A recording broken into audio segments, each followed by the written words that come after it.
Well, hello everyone. So, I've been getting a lot of questions about him and what I used, what material I used, and how I made his gore, so I'm just gonna give you guys a little bit of a better explanation. I will apologize in advance for my throat. I'm kind of sick.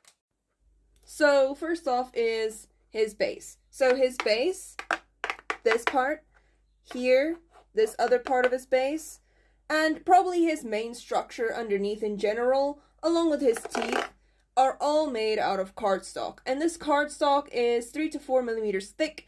I used to use cereal boxes, but cereal boxes do not work anymore. They kind of break over time and they're not very reliable, but they're reliable for new beginners. But the more you get into it, the puppets, best would be is cardstock up to 3 to 4 millimeters thick. It's a type of cardboard, not regular box cardboard, because then you would see lines here, but there's no lines here because it's very smooth. And that's what cardstock does for you.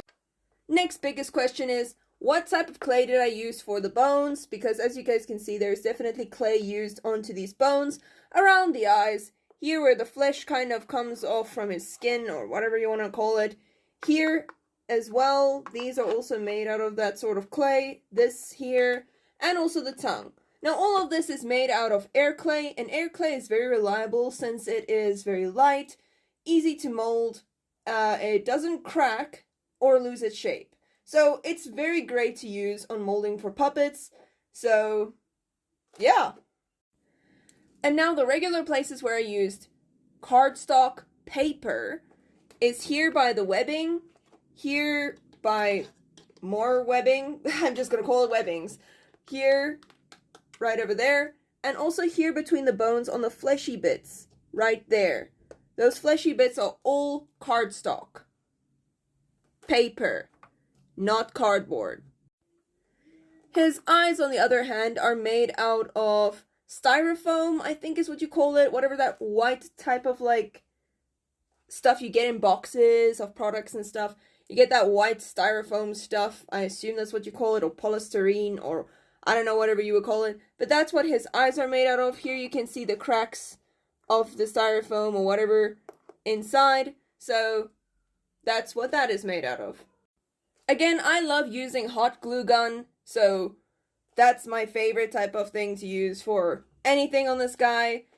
Everything I built on him, here you can see, it's just much more reliable compared to any other glue. And also here, these like darker red bits are all glue gun glue that I glue on it to give it like that extra bits of flesh and gore or whatever you want to name it. But all of those pieces are all glue gun. It just works like a charm. I would recommend that. Here is he compared to my face.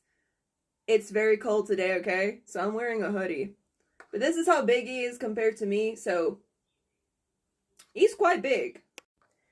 And of course, I'll give you guys a side-by-side comparison of his old form. So, new one, old one, so you guys can see.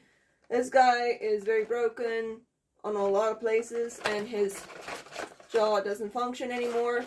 But anyways, so that was that sort of comparison. And then we have the smaller comparison, which is the baby. So, yeah. Here is a closer view of the baby. You also have a styrofoam eye, also clay around the eye, a clay tongue. Oh my, he's tearing? Okay, anyways, I'll fix that. Here's the other side, so you can see I used clay there. Yeah. Well, I hope you guys understand that. And if you guys have any other questions in the comments, I will try and answer most of them today. So, ask away.